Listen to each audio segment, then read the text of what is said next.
নিত্যম। আমরা ঠাকুরের প্রণাম মন্ত্র করে করছি। অনন্ত রূপম ভক্তানুকম্পা ধৃত বিগ্রহম বৈ ঈশাবতারম পরমেশমিড্যম তম রামকৃষ্ণম শিরসা নমামঃ। তব কথামৃতম তপ্ত জীবনম কবিভিরীরিতম কল্মষাপহম শ্রবণমঙ্গলম শ্রীমদাততম ভুবি গৃণন্তি এ ভূরিদা জনাঃ।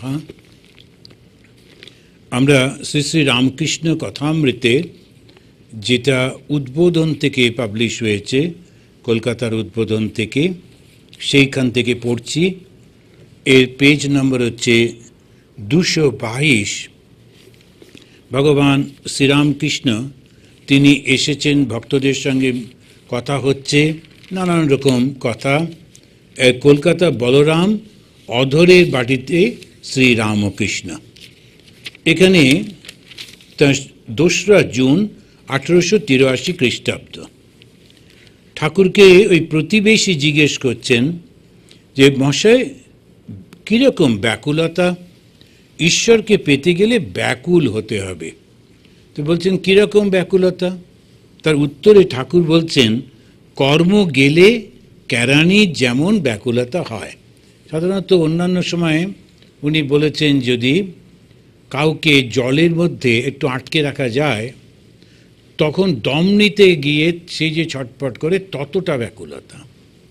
এবারে উনি বললেন তার কারণ এরা কলকাতার লোক, অফিস টফিসে কাজ করে, সুতরাং ওরা বুঝতে পারবে যে কাজ চলে গেলে কাজ পেতে কীরকম মানুষ ছটপট করে। তো তিনি ওইটা বললেন, কর্ম গেলে কেরানির যেমন ব্যাকুলতা। সে রোজ অফিসে ঘোরে আর জিজ্ঞেস করে, হ্যাঁ গা কোনো কর্মখালি হয়েছে? ব্যাকুল হলে ছটফট করে, কি করে ঈশ্বরকে পাবো। তো এই যে ভাবটি, এটি মন খুব শুদ্ধ না হলে হয় না।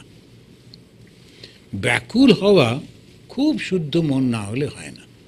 ভগবান লাভ করবো এরকম ইচ্ছে প্রায় সকলেরই, কিন্তু হতে গেলে, পেতে গেলে যেটা দরকার সেটা হচ্ছে এই সংসারের কোনো কিছুতে আসক্তি না থাকা, কোনো কিছুতে। তো সেটা খুব কঠিন ব্যাপার। তার বলে মন শুদ্ধ হলে ঈশ্বরকে পাবে। যীশু খ্রিস্ট যেমন বলছেন, blessed are those who are pure in heart, for they shall see God. তা পিওর ইন হার্ট মানে কোনটা? স্বামীজি বলছেন, each soul is potentially divine. প্রত্যেকটি প্রাণী ডিভাইন, আমাদের প্রত্যেকটি মন।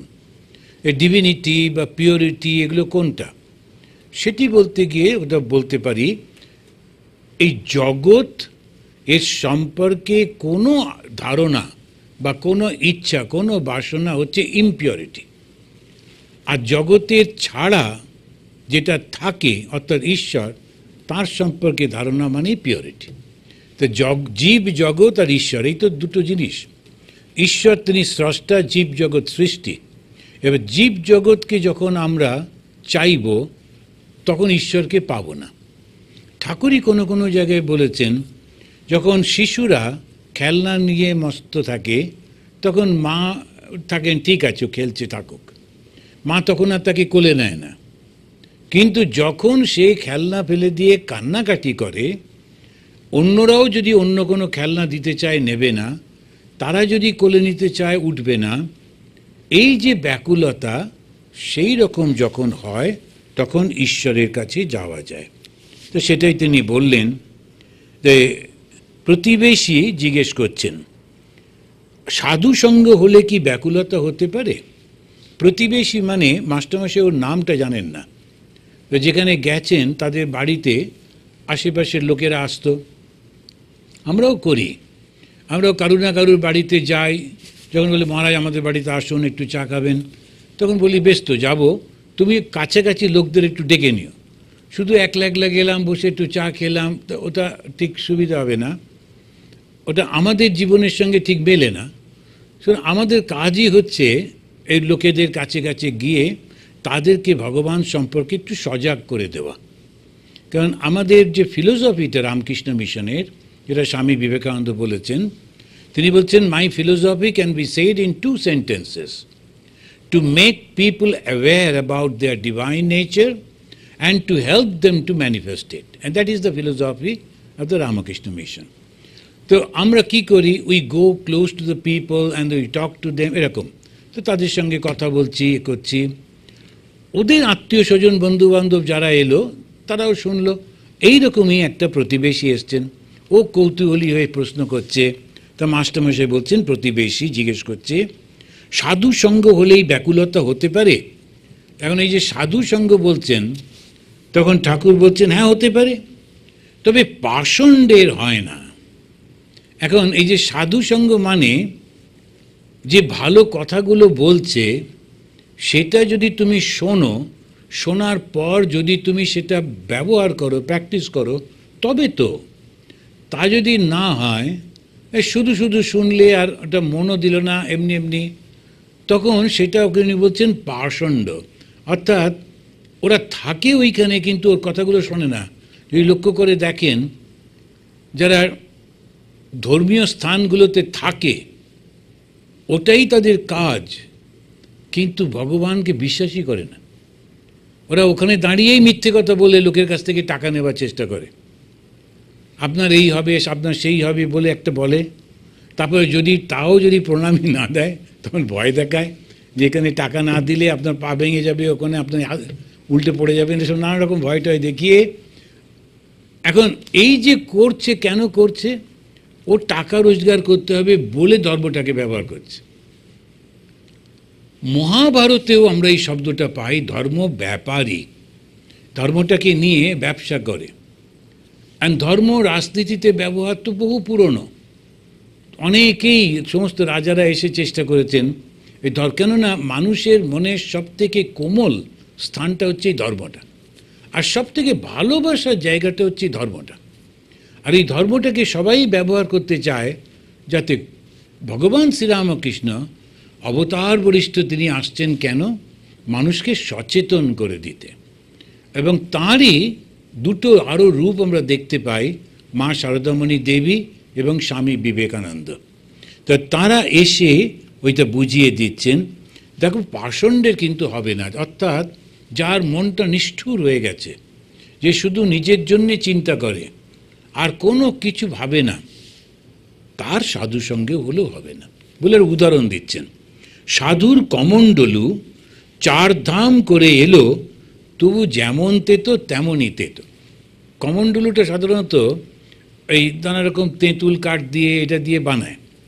তো কাঠটা তো এরকমই থাকে, ও হাতে, সাধুর হাতে থাকে। এবারে 4 ধাম ঘুরে আসছে, গঙ্গোত্রী, যমুনোত্রী, কেদার, বদ্রী, কিন্তু থাকছে ওই একই রকম, ও পাল্টাচ্ছে না, ঘুরে ঘুরে আসছে বটে। ঠাকুরের অবজারভেশনগুলো অসাধারণ, আর খুব সুন্দর করে উনি ব্যবহার করেন। এবার কীর্তন আরম্ভ হইয়াছে, গোস্বামী কলহান্তরিকা গাইতেছেন। তারপরেতে ঠাকুর কীর্তন শুনছেন, শুনতে শুনতে ধীরে ধীরে কীর্তনের ওই কথাগুলোর সঙ্গে তিনি ওই দৃশ্যের মধ্যে চলে যাচ্ছেন। তো নানান রকমের শ্রীকৃষ্ণের যোগী বেশ, জটিলা সংবাদ, রাধার ভিক্ষাদান, এর সমস্ত চলছে একটার পর একটা। যখন বাংলায় কীর্তনগুলো হয় একটা নাটকের মতো, ওই কাহিনিগুলো বলতে থাকে, তারপর সঙ্গে সুর দিয়ে দিয়ে গায়। সবসময় যে গান করছে তা না, একটু করে করে বলতে থাকে। তো যারা ওটা জানে ওরা খুব ওটার সঙ্গে সঙ্গে বুঝতে পারে, আর না হলেও ভগবান শ্রীরামকৃষ্ণ ওই কথাগুলোর মধ্যে একদম ডুবে যাচ্ছেন। কীর্তন সমাপ্ত হইল, ঠাকুর শ্রীরামকৃষ্ণ ভক্তর সঙ্গে আলাপ করিতেছেন। শ্রীরামকৃষ্ণ, যোগীরা কাত্যায়নী পুজো করেছিলেন, সকলে সেই মহামায়া আদ্যাশক্তির অধীনে। অবতার আদি পর্যন্ত মায়া আশ্রয় করে তবে লীলা করেন, তাই তারা আদ্যাশক্তির পুজো করেন। দেখো না, রাম সীতার জন্য কত কত কেঁদেছেন, পঞ্চভূতের ফাঁদে ব্রহ্ম পড়ে কাঁদে। এখন যখনই আমাদের দেহ ধারণ হয় তখনই আমরা এই মায়ার মধ্যে থাকি। এটা একটা অদ্ভুত ধরনের কনসেপশন। তো অনেক সময় আমরা বুঝতে পারি না। কিছু কিছু যেমন সেমিটিক রিলিজিয়ন, ওদের খুব স্ট্রেট ফরওয়ার্ড, যে গড আছেন, তিনি সৃষ্টি করলেন, তারপরে শয়তান মাঝখানে আছে, সে বাধা দিল, এই রকমভাবে আমরা পৌঁছে যাচ্ছি। আর আমাদের যে বেদান্ত বা হিন্দু ধর্ম, সেখানে তিনটে পথ দিয়ে ভগবানের কাছে পৌঁছানো যায়। যে তিনটে পথের মধ্যে একটা হচ্ছে বেদান্ত, আর একটা তন্ত্র, আর একটা হচ্ছে ওই ভক্তি। তা এই যে ভক্তি যেটা, সেটা বিষ্ণু এবং বিষ্ণুর অবতার রাম, কৃষ্ণ, রামকৃষ্ণ ইত্যাদি। তন্ত্র যেটা, সেটা হচ্ছে মা কালী, মা দুর্গা এবং যা শক্তির প্রকাশ সেগুলো। বেদান্ত যেটা, সেটা পিওর জ্ঞানের উপরে নির্ভর করে, কেন আমি এটা করব, কেন করব না, এইটা। তো এখানে ভগবান শ্রীরামকৃষ্ণ বলছেন যে ভক্তির কথা। অ্যান্ড ভক্তি বলতে গিয়ে বলছেন, দেখো আমরা যখনই সৃষ্ট হয়েছি তখনই আমরা একটা মায়ার শক্তির মধ্যে পড়ে গেছি, মানি আর না মানি। খুব অদ্ভুত অদ্ভুত যদি চিন্তা করে দেখা যায়, আমি যখন জন্ম নিলাম, যাদের কাছে নিলাম আমি জানতামও না। বেশ কিছুদিন পর্যন্ত আমি জানি না কারা ওরা, যে দুধ খাওয়াচ্ছে, খাওয়ালো না খাওয়ালো না খাওয়ালো, এই চলছে করে করে করে করে যেই বড় হলাম, then I develop an association with them, ওই পরিবারের সঙ্গে। তখন ওরা শিখিয়ে দিচ্ছে ইনি মা, ইনি বাবা, ইনি কাকা, ইনি এই চলল। ধীরে ধীরে পরিবার হলো। তারপরে বড় হয়ে স্কুলে গেলাম, তখন পরিচয় হলো। তারপরে বড় হয়ে অফিসে গেলাম, আরও পরিচয় বাড়লো। তো বিয়ে হলো, তখন আর একটা পরিবারের সঙ্গে পরিচয় হলো, করে সারা পৃথিবী জুড়ে কত রকম পরিচয়ের সঙ্গে যুক্ত হয়ে গেলাম। কিন্তু আসল আমিটা কে, আমি কিন্তু সেটাও জানি না। আমার এরা, আমার ধর্ম, আমার ভাষা, আমার সংস্কৃতি, আমার দেশ, প্রাণ দিচ্ছি আমি ওর জন্যে। কিন্তু আসলে আমিটা কে যদি চিন্তা করি, তখন দেখা যাবে তাই তো, আমিটা এর মধ্যে এলাম কবে থেকে? জন্মের আগে তো আমি জানতাম না আমি কি ছিলাম, কোন ধর্মের, কোন ভাষার, কোন দেশের।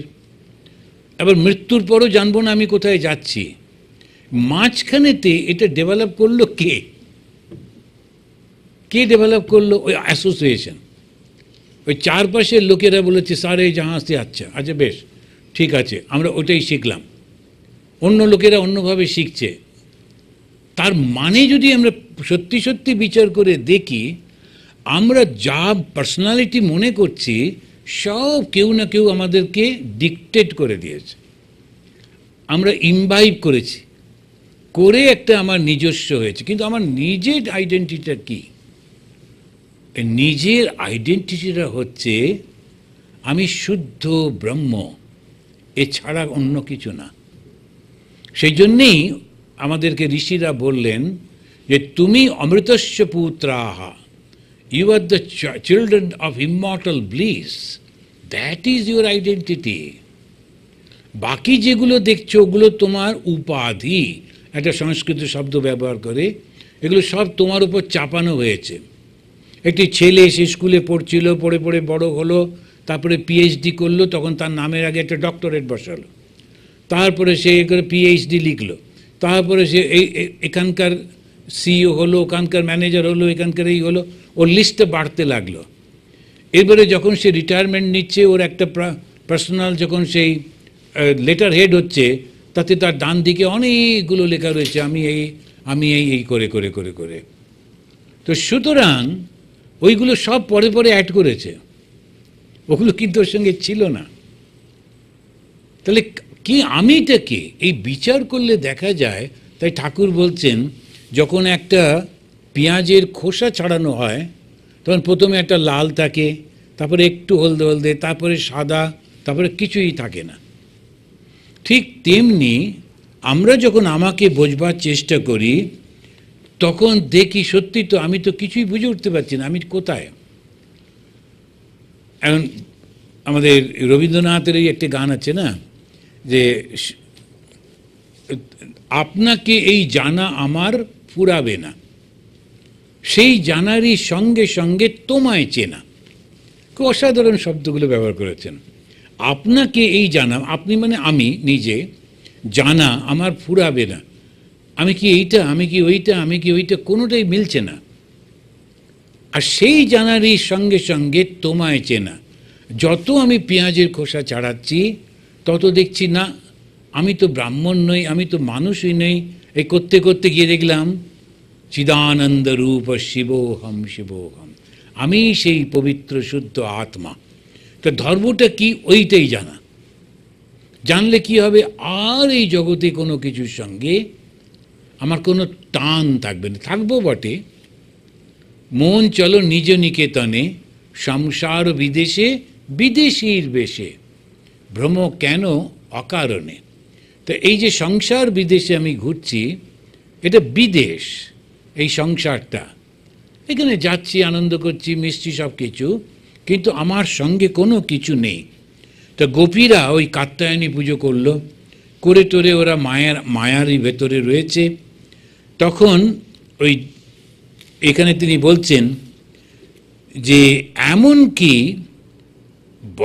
হিরণ্যাক্ষকে বধ করে বরাহ অবতার ছানাপোনা নিয়েছিলেন, বরাহ হয়ে আর যাচ্ছে না, ওই মায়ার মধ্যে পড়ে গেছে, এটা আমার বাচ্চা, এটা আমার জায়গা, এইসব করছে, ফিরবে না। তো মহা মুশকিল। তো শিবকে পাঠানো হলো, শিব এসে ত্রিশূল দিয়ে ওর শরীরটাকে ভেঙে দিল। তো আমাদের মৃত্যুটা কি, ওই শরীরটা ভেঙে দেওয়া। যেই ভেঙে দেয়, ওর ভেতরে যে অন্তঃকরণটা থাকে আর একটা জায়গায় চলে যায়। এখন সেইটি যদি সংসার বাসনা থাকে, এইটা করব, ওইটা করবো, এইটা ইচ্ছা, ওটা ইচ্ছা, আবার একটা শরীর নেয়, আবার ওটাতে চেষ্টা করে, যতদিন না শেষ হচ্ছে। আবার চলতে চলতে অন্য বাসনা এসে যায়, তখন আবার একটাতে যায়, জাস্ট এই করে করে চলেছে। যাদের ওটা নেই তারা একদম অরিজিনাল ফিরে যায়। এইটাই হচ্ছে পুরো ধর্মটা। তো ও তখন শিব জিজ্ঞেস করছে, আরে তুমি এখানে বসে কী করছো? বলছে আমার ভালো লাগছিল এখানে। মায়া এমনকি ভগবানকেও বেঁধে ফেলে। অদরের বাড়ি হইয়া ঠাকুর রামের বাড়িতে গমন করিতেছেন। যে রামবাবু ছিলেন ঠাকুরের খুব ভক্ত। সেখানে কথক ঠাকুরের মুখে উদ্ধব সংবাদ শুনিলেন, রামের বাড়িতে কেশবাদি ভক্তগণ উপস্থিত, কেদার। তো আমরাও উদ্ধব সংবাদ পড়ি। উদ্ধব গীতাটা হচ্ছে আমাদের ভাগবতের মধ্যেই রয়েছে, একেবারে শ্রীকৃষ্ণের শেষ বাণী। তা আমি ওটাকে পড়ি, এখনও চলছে, শ্রীকৃষ্ণের অন্তিম বাণী এই নাম দিয়ে আমি পড়ি, আর ভক্তরা সব একসঙ্গে মিলে। ওটা হচ্ছে উদ্ধব, তিনি শ্রীকৃষ্ণের বন্ধু আর শ্রীকৃষ্ণের ভক্তও বটে। তিনি যখন এসে দেখছেন যে শ্রীকৃষ্ণ চুপ করে বসে আছেন, যুদ্ধটা শেষ হয়ে গেছে, আমাদের মহাভারতের যুদ্ধ, এবং তারপরে সকলেই খুব একেবারে বীরত্ব প্রকাশ করছে যারা বেঁচে আছে। এত লক্ষ লোক মারা গেল, তবু বুঝতে পারল না এই জীবনটা কতটুকু। যারা বেঁচে আছে ওরা আবার বলছে আমি এইভাবে যুদ্ধ করেছি, আমি ওইভাবে এই করেছি, এইসব করতে গিয়ে অহংকার প্রকাশ করছে। তারপর সেই নানান রকম মজা করছে।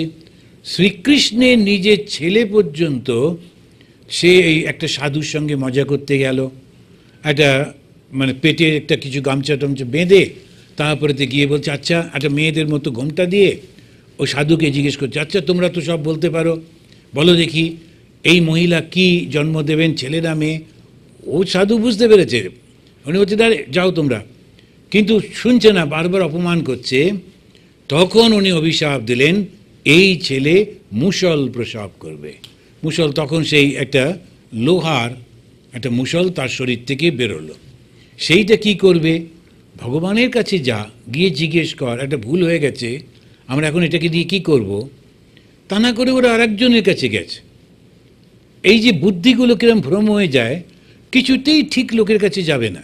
আরেকজনের কাছে গিয়ে আরেকজন যদু রাজা, তাকে বলছেন কী করা যায়। তিনি বুদ্ধি দিলেন, ওটাকে ঘষে ঘষে ছোট ছোট করে ফেলো, করে নদীতে ফেলে দাও। ওরা সেরকম করে ঘষে ঘষে সব ফেলে দিল। ছোট্ট ছোট্ট ওইগুলো গিয়ে গিয়ে ঘাসের মাথায় মাথায় আটকে গেল।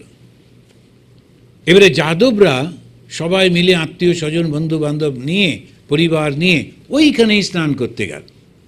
একজন কার সঙ্গে মজা করতে, তারপরে খুব মদ খাচ্ছে স্নান করতে করতে, মাথার ঠিক নেই। একজন ওই ঘাস তুলে নিয়ে আরেকজনকে মারল, যেহেতু ওর মাথাতে লোহাগুলো ছিল ওটা গলায় বিদ্ধ হলো, মারা গেল। এইবারেতে তখন রাগ হয়ে গেল, ওই দিয়ে সবাই একে অপরকে মারতে লাগলো, যদু বংশ ধ্বংস হতে লাগলো। শুধু সেখানেই শেষ না, ওরা আবার ফিরে এসে শহরেতেও ওর বাড়ি আগুন লাগিয়ে দিচ্ছে করছে। কৃষ্ণ চুপ করে আছেন। ওই বংশটা উনি সৃষ্টি করেছিলেন, উনি রক্ষা করেছিলেন, উনি মর্যাদা দিয়েছিলেন। কিন্তু যেই ওদের অহংকার এলো, আমরা শক্তিশালী, ভগবানের থেকে দূর হয়ে গেল, ভগবান আর সাহায্য করলেন না। ওনারই সন্তান, ওনারই লোক, তবু করলেন না। Nepotism is completely absent in god. যে আমার লোক বলে যে করব তা হবে না। সুতরাং যে ভালো তাকেই ভগবান সাহায্য করবেন, সে যেখানেই জন্মে থাকুক, যে ভাষায় কথা বলুক। ভগবানকে সেইটি বলছেন। অদরের বাড়িতে তিনি এলেন, এসে সেখানে কতকেদের উদ্ধব সংবাদ। উদ্ধব বলে ওই লোকটি তখন এসে ভগবানকে বলল, এই হচ্ছে চলছে চতুর্দিকে, ওরা তোমাকেও তো আক্রমণ করতে পারে, তুমি চলো। বলো না, আমি আর যাব না, আমার টাইম হয়ে গেছে, আমি দেহ ছেড়ে দেব। তখন উদ্ধব বসে পড়ে বলে, আমিও যাব না। সবাই পালাচ্ছে, কেউ চিন্তা করলো না আমরা চলে গেলে কৃষ্ণের কি হবে, ও একা একা পড়ে থাকবে। কিন্তু উদ্ধব থাকলেন। এই হচ্ছে ভক্ত। ভক্ত কখনো ভগবানকে ছেড়ে যাবে না। ও ঠিক ওখানে বসে থাকলো। তখন ওর সঙ্গে কথা হচ্ছে। তখন ভগবান বলছেন, তোমার এখনো যথেষ্ট বয়স আছে, তোমাকে বাঁচতে হবে, তুমি এইভাবে বাঁচো, এইভাবে। আর ও বলছে, ধর্ম ছাড়া আমি বাঁচতে পারবো না। আর তুমি চলে গেলেই কলিযুগ প্রবেশ করবে, কলিযুগ এলেই তখন মিথ্যা নানান রকম সব হতে থাকবে, সেখানে আমাকে বাঁচাবে কে? ওই যে কনভারসেশন, সেটা হচ্ছে উদ্ধব গীতা। সেই উদ্ধব গীতা পাঠ হচ্ছে। ঠাকুর শ্রীরামকৃষ্ণ কলিকাতায় ভক্ত মন্দিরে শ্রীযুক্ত রামচন্দ্রের বাড়ি কীর্তনানন্দে, মাস্টারমহাশয় একটা হেডিং দিয়েছেন। এখন অদরের বাড়ি থেকে এবার রামচন্দ্রের বাড়িতে এসছেন। Sri Ramakrishna in mission. ওনার মিশনটা কি? প্রত্যেকের কাছে কাছে গিয়ে তাদেরকে একটু ধর্ম প্রসঙ্গ শোনানো, তাদেরকে একটু মনটাকে ঈশ্বরমুখী করা। ভগবান স্বয়ং করছেন, স্বয়ং করছেন। আমাদের আপনারা জানেন শঙ্করাচার্য তিনি দশনামী সম্প্রদায় তৈরি করেছেন। যে দশনামী সম্প্রদায় 10টা সম্প্রদায়, তার মধ্যে আমাদের হচ্ছে পুরী সম্প্রদায়। যেমন তোতাপুরীর কাছ থেকে শ্রীরামকৃষ্ণ, পুরী সম্প্রদায় এরা পুরে থাকে বা শহরে থাকে, লোকালয়ে থাকে। শ্রীরামকৃষ্ণ তেমনি লোকালয়ে রয়েছেন এবং গিয়ে গিয়ে মানুষকে সাহায্য করছেন। স্বয়ং ভগবান লোকের বাড়ি বাড়ি গিয়ে তিনি চেষ্টা করছেন বোঝাবার। আর এই এত বছর পরেও আমরাও তাঁরই পদাঙ্ক অনুসরণ করে যে যেখানে থাকি, কেউ কেউ আফ্রিকায়, কেউ জাপানে, তো কেউ আমেরিকায়, কেউ ইন্ডিয়ায়, যে যেখানে আছে আমরাও চেষ্টা করি ওই রকমভাবে গিয়ে গিয়ে করা। স্বামী বিবেকানন্দ শ্রীরামকৃষ্ণেরই আরেকটা রূপ, তিনি বললেন আত্মনমোক্ষার্থম জগৎ হিতায় চ। আত্মমোক্ষ এবং জগতের হিত। আত্মমোক্ষটা কি? আমরা যখন এটা পড়ছি, এটা ব্যাখ্যা করছি, তখন তো আমারও মনের মধ্যে ওইটা শিক্ষাটা আসছে। আমারও মনে হচ্ছে না আমাকেও তো করতে হবে এগুলো। আর আমি যখন বলছি অন্যরাও শিক্ষিত হচ্ছে, তারাও ওদের মনে হচ্ছে না আমার দায়িত্বটা আমাকে পালন করতে হবে এবং এই জীবনটা একদিন একদিন শেষ তো হয়েই যাবে, ভালো করে করব, যতদিন আছি ঠিক ঠিকভাবে করব। এইটাই ধর্ম। এটার জন্যে ভগবানের আগমন, এটার জন্যেই তিনি এসে সব জায়গায় জায়গায় যাচ্ছেন। তার সময়তেও ঠিক ঠিক লোকগুলো এসে বসতো, বেশিরভাগ লোক আসতো না। আমাদের সময় আমরা দেখছি যে খুব কম লোক, তারা সত্যি সত্যি আসে, সত্যি সত্যি শোনে এবং চেষ্টা করে করবার জন্যে। তার খুব সুন্দর কথা আছে, বোধহয় কবির দাসের।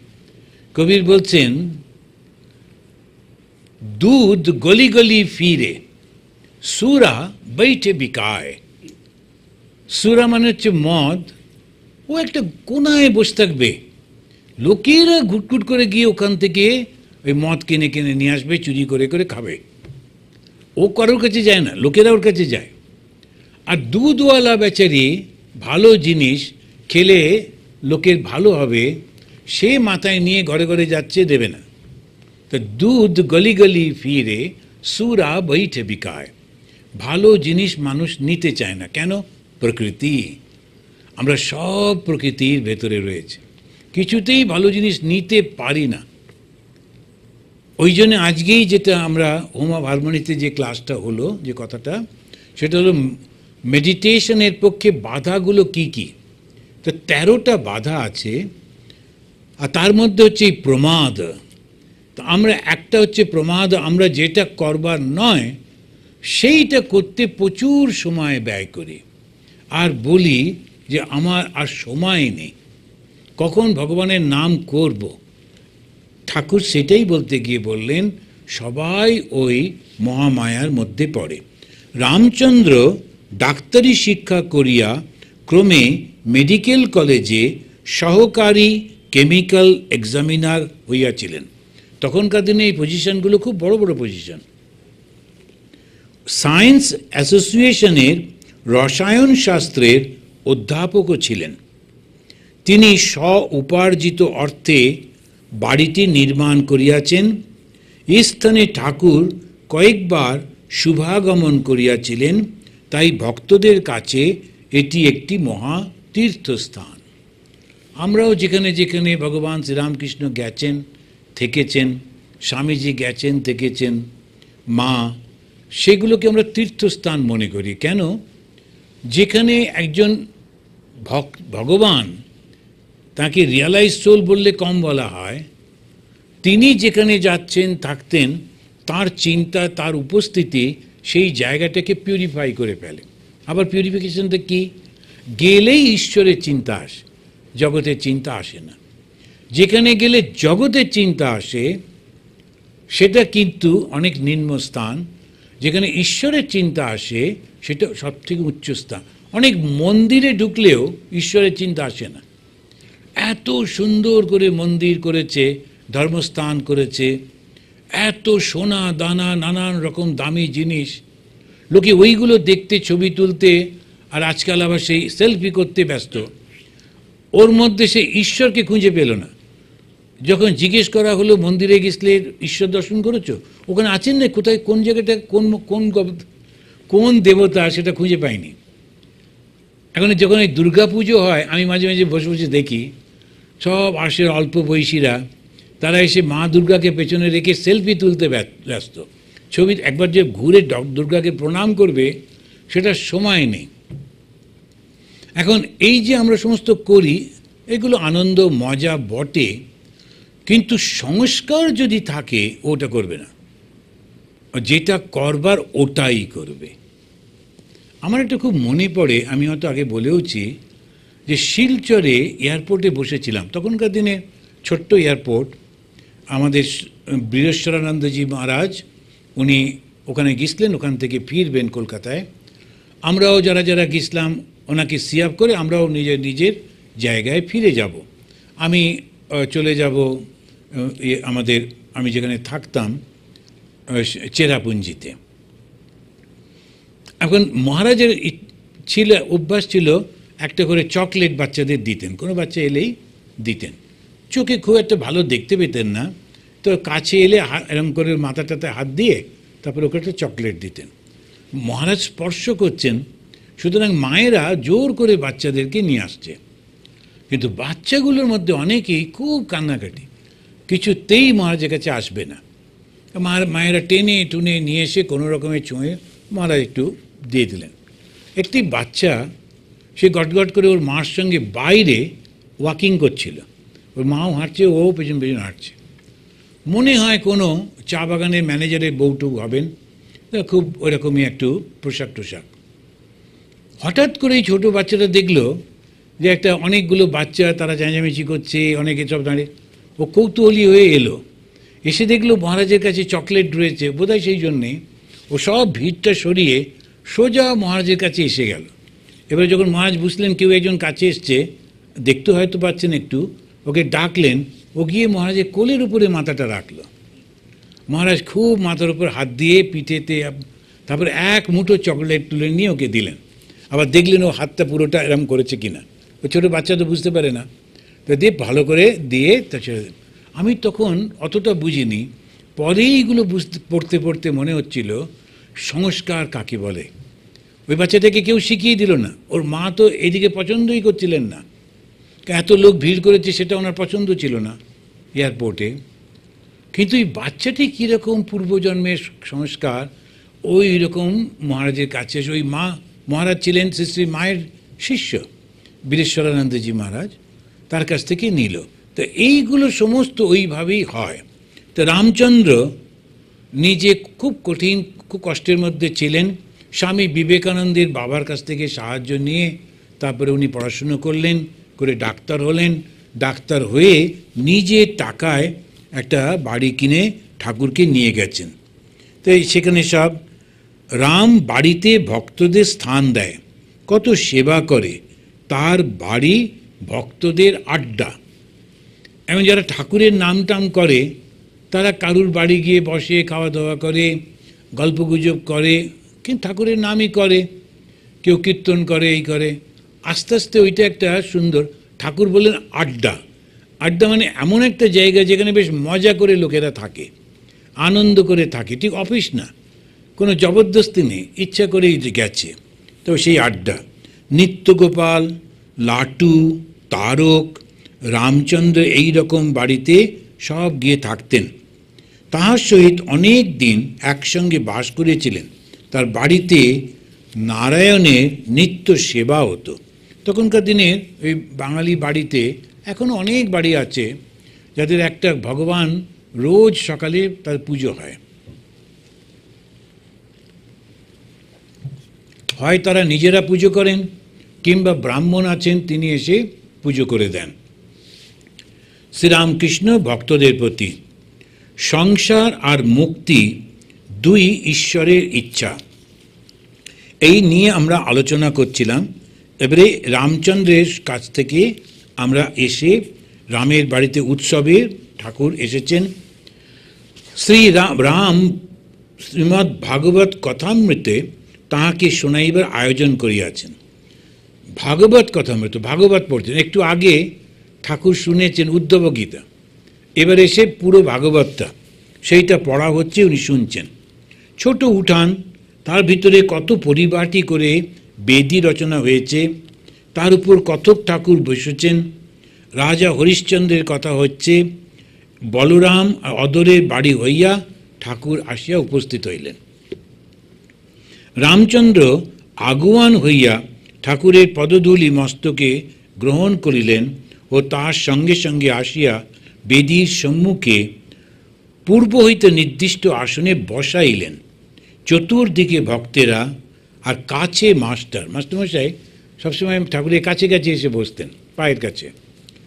কেননা ওই ঠাকুর কাকে কি বলছেন ওই সঙ্গে সঙ্গে নোট করতেন। আর নোট করারও কাগজ ছিল না, তো ধুতির কোণাতে পেন দিয়ে দিয়ে লিখতেন কিংবা পেন্সিল দিয়ে লিখে রাখতেন। আর লেখাটাও যে পুরো লিখতেন তা না, অনেকটা শর্ট হ্যান্ডের মতো এরকম করে লিখে লিখে রাখতেন। কখনো কখনো ছোটো ছোটো কাগজে বাড়ি এসে ওনার ডায়েরিতে লিখতেন। তারপরে সেইটার উপরে ধ্যান করে করে ডিটেলসে লিখতেন। তাহলে দুবার তিনবার করে উনি একটা বিষয়ের উপরে ধ্যান করতেন। ঠাকুর যেটা বলছেন ওটা মন দিয়ে শুনতেন, লিখতেন, তবে সেইটাকে এলাবোরেট করতেন, করে আবার তার উপরে ধ্যান করে দেখতেন কথাগুলো ঠিক ঠিক ঠাকুর বলেছেন কিনা। তো লীলা ধ্যান করতেন। তার মানে মাস্টারমশাই কতক্ষণ ঠাকুরকে নিয়ে, প্রায় সারাক্ষণ ঠাকুরকে নিয়ে চিন্তা করতেন। তো এইটি হবে ঠাকুর বসেছেন, রাজা হরিশ্চন্দ্রের কথা হইতে লাগিল। আগেকার দিনে এই যে কাহিনীগুলো, এগুলো সব নাটক করে করে গ্রামে গঞ্জে সব জায়গায় হতো। এই হরিশ্চন্দ্রের কাহিনী প্রায় আমাদের যারা একটু বয়স্ক তারা সবাই আমরা জানি। হরিশ্চন্দ্র এইসব কাহিনীগুলো খুব সত্যবাদী, একবার কথা দিয়েছেন তো কথা থেকে সরবেন না। তাই বাংলায় একটা কথা আছে, রাজা হরিশ্চন্দ্র। কেউ যদি নিজের কথা রাখবার চেষ্টা করে, অনেক সময় তার আত্মীয়রা রেগে গিয়ে বলে অতটা করতে হবে না, কিন্তু সে যদি না শোনে তখন তাকে রেগে গিয়ে বলে যেন রাজা হরিশ্চন্দ্র। এখন রাজা হরিশ্চন্দ্র অত্যন্ত কষ্ট হয়েছিল, কেননা উনি কথা দিয়েছিলেন যে আমি যাকে কথা দেব সে কথা ফেরাবো না, এটাই ধর্ম। এখন তাকে পরীক্ষা করবার জন্যে গুরু বিশ্বামিত্র এসে হাজির, এসে ওর কাছ থেকে সব নিয়ে নিচ্ছে। বলে আমাকে তোমার রাজত্ব দিয়ে দাও। রাজত্ব দিয়ে দিল। রাজত্ব দিয়ে দেওয়ার পর বলছে এবারে আমাকে গুরু প্রণামী দাও। কোথা থেকে দেবে? রাজত্ব তো অলরেডি দিয়ে দিয়েছে, আর তো ওর কাছে কিছু নেই। তখন বললো তোমার বউকে বিক্রি করে দাও। তখন একজন ব্রাহ্মণের কাছে বাড়িতে ঝিয়ের কাজ করবার জন্যে ওই রাজার বউ, হরিশ্চন্দ্রের বউকে বিক্রি করে দিল। আর ছোট্ট একটা বাচ্চা ছিল, মার সঙ্গে চলে গেল। হরিশ্চন্দ্র তারপরেও যে টাকা পেল তাতেও ওর প্রণামী হলো না, বলছে না আরও প্রণামী দিতে হবে। তখন হরিশ্চন্দ্র নিজেকে আর কোথায় বিক্রি করে, তখন ও একটা ওখানে ডোম ছিল যারা মরা পোড়ায়, নিজেকে তার কাছে বিক্রি করলো, করে তার থেকে কিছু টাকা নিয়ে এবারে গুরুকে দিয়ে দিলেন। তবু কথা রাখছেন। এবারে ডোম, সে তার ডোমের হয়ে ওখানে বসে আছে, আর ওনার স্ত্রী ওই বাড়িতে কাজ করছে। একদিন অন্ধকারে ওই ছেলেটি কোথাও যাচ্ছিল, সাপে কামড়ে দিল, বৃষ্টি পড়ছে, অন্ধকার। ওই মেয়েটি গিয়ে ওকে ডাকছেন, সে ব্রাহ্মণকে। ব্রাহ্মণ ঘুমিয়ে আছেন, উঠলেনই না। ছেলেটি মারা গেল। এবারে তাকে কোলে নিয়ে ওর মা কাঁদতে কাঁদতে শ্মশানে যাচ্ছে। শ্মশানে ওর স্বামী, ওই ছেলেটির বাবা বসে আছেন, এবং ওর বাবা বলছেন যে তুমি পয়সা এনেছো মরা পোড়াতে, যে টাকা পয়সাটা লাগবে। ও বলল তোমার ছেলে, আর তুমি, তোমার চোখে জল নেই? বলছে আমি তো দান করে দিয়েছি, এখন আর আমার নেই। তারপরেতে উনি বলছেন আমার কাছে পয়সা নেই। বলছে না তাহলে অপেক্ষা করো। তারপরে সে পরপর মরা আসছে, দাহ হচ্ছে, কিন্তু এই বাচ্চাটাকে নিয়ে ওর মা বসে আছেন। এই রকম একটা ভয়ঙ্কর অবস্থা। যখন কথক ঠাকুর এইটা বর্ণনা করে যাচ্ছেন, যারা শ্রোতা ওরা হাউ হাউ করে কাঁদছে, সবাই খুব সুন্দর করে বর্ণনা করতেন। এখনও গ্রামে গঞ্জে গেলে দেখা যায় কথকথা, বসে বসে নাটক। ও কোনো উঠে এরকম হাত পা নড়ে কিছু করবে না, শুধু মুখে শব্দতে এত সুন্দর করে বলে। তখন ওই শুনতে শুনতে মানুষ কাঁদছেন হাউ হাউ করে। ঠাকুরের দিকে মাস্টারমশাই লক্ষ্য করলেন, ঠাকুর চুপ করে বসে আছেন, স্থির, চোখের একটা কোণাতে একটু জল, কিন্তু আর তিনি কোনো উদ্বেগ প্রকাশ করছেন না। একটু পরে বিশ্বামিত্র এলেন, এসে বললেন আমি তোমাকে পরীক্ষা করছিলাম, তুমি পরীক্ষায় উত্তীর্ণ হয়েছ, সত্যি সত্যি তুমি সত্যে প্রতিষ্ঠিত হয়েছ। সত্যে প্রতিষ্ঠা থাকা ভীষণ কঠিন, আর যে সত্যে প্রতিষ্ঠিত হয় সে ঈশ্বরকে লাভ করে। তখন আবার তার ছেলে জন্ম, আবার জীবন ফিরে পেল, তার স্ত্রী সব, আবার সব কিছু নতুন করে। তো এই হচ্ছে হরিশ্চন্দ্রের কাহিনী। এইসব কাহিনী ছোটোবেলায় পড়ানো হতো আমাদের দেশে, তার কারণ এই মরালিটিটাকে একটু স্ট্রং করা হতো। মরালিটি ছাড়া মানুষ ভয়ঙ্কর ধরনের পশু। পশুগুলো তবু একটু কৃপা থাকে, কেননা যদি ওদের খিদে না পায় ওরা সবটাই মারবে না। কিন্তু মানুষের এত নিষ্ঠুরতা, ও তো আর একটা মানুষকে খায় না, তবু তাকে মারে। হয়তো একটুখানি অপমান লেগেছে, সঙ্গে সঙ্গে শেষ করে দেবে। একটু যদি ভয় পায় যে ও আমার থেকে বড় হয়ে যেতে পারে, তখনও তাকে গিয়ে ও আক্রমণ করবে। এই ভয়ঙ্কর মানুষকে দেবত্বে উন্নীত করা, এটা চারটিখানি কথা না। স্বামীজি একবার বলছেন, ছিলে পশু, হইয়াছ মানব, এইবার দেবতা হইতে হইবে। অসাধারণ আহ্বান। এবারে দেবতা হইতে হইবে কাদেরকে বলছেন? যারা মানুষ হয়েছে। মানুষ কারা? যারা অন্যের কথা চিন্তা করে, অন্যের কথা ভাবে, মানুষকে ঠকাবে না, কাউকে কষ্ট দেবে না, এই রকম যাদের মনের মধ্যে, তারাই হচ্ছে মানুষ। তো এই কথাটা হলো, ঠাকুর চুপ করে বসে আছেন, বিশ্বামিত্র এলেন, এই সমস্ত হয়ে গেল। হয়ে যাবার পর তখন ঠাকুর বলছেন, কিছু উদ্ধব সংবাদ বলো। কেন? এটা একটা ইমোশনাল কাহিনী হলো, কিন্তু উদ্ধবে বিচারটা রয়েছে। সেখানে ভগবান কৃষ্ণ যখন উদ্ধবকে বোঝাচ্ছেন, উনি তখন অনেক প্রথম থেকে আছে, আর দেখবেন আমার এগুলো সব রয়েছে, আমি সমস্ত করে পড়ে রেকর্ড করে রেখেছি। বেদান্ত আমরা পড়ি বটে, কিন্তু বেশিরভাগ বুঝতে পারি না, আর অ্যাপ্লাই করা তো খুবই কঠিন। কিন্তু আমাদের ভাগবতে কি হয়েছে, ওটাকেই ওরা প্র্যাকটিস করবার জন্য করে দিয়েছে। তো সেই জন্যে ভক্ত কাকে বলে, ভক্ত কে প্রথম, সাধু কে দ্বিতীয়, ভগবান কে তৃতীয়, কেমন করে ভক্ত ভগবানকে পাবে, এসব সুন্দর করে ওই উদ্ধব গীতার মধ্যে এবং ভাগবতের মধ্যে বলছেন। এখন সেই জন্যে ঠাকুর বললেন একটু উদ্ধব কথা হোক। হ্যাঁ, উদ্ধব কথা হলে লোকের একটু বিচারও আসবে। ইমোশন তো ঠিক আছে, তার সঙ্গে একটু বিচারও দরকার। উদ্ধবের কথা হচ্ছে। এখন কথক বলছেন যে বৃন্দাবনে আগমন করছেন, রাখালগণ গোপীগণ তাকে দর্শন করবার জন্য ছুটে ছুটে যাচ্ছেন। উদ্ধব গেছে বৃন্দাবনে, তখন তাকে দেখার জন্যে ছুটে ছুটে সবাই গেছে। সবাই জিজ্ঞেস করছেন শ্রীকৃষ্ণ কেমন আছেন, কেন উদ্ধব ওই কৃষ্ণের কাছ থেকে এসছে। তিনি কি আমাদের ভুলে গেছেন? তিনি কি আমাদের নাম করেন?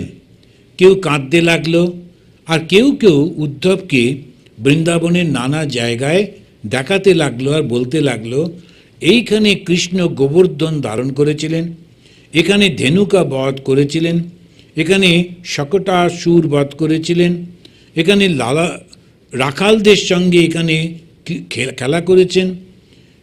এখন উদ্ধব সে তো জ্ঞানী পুরুষ, সে দেখছি এত কান্নাকাটি করছে কেন?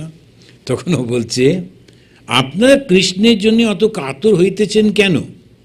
তিনি সর্বভূতে আছেন, তিনি সাক্ষাৎ ভগবান, তিনি ছাড়া কিছুই নাই।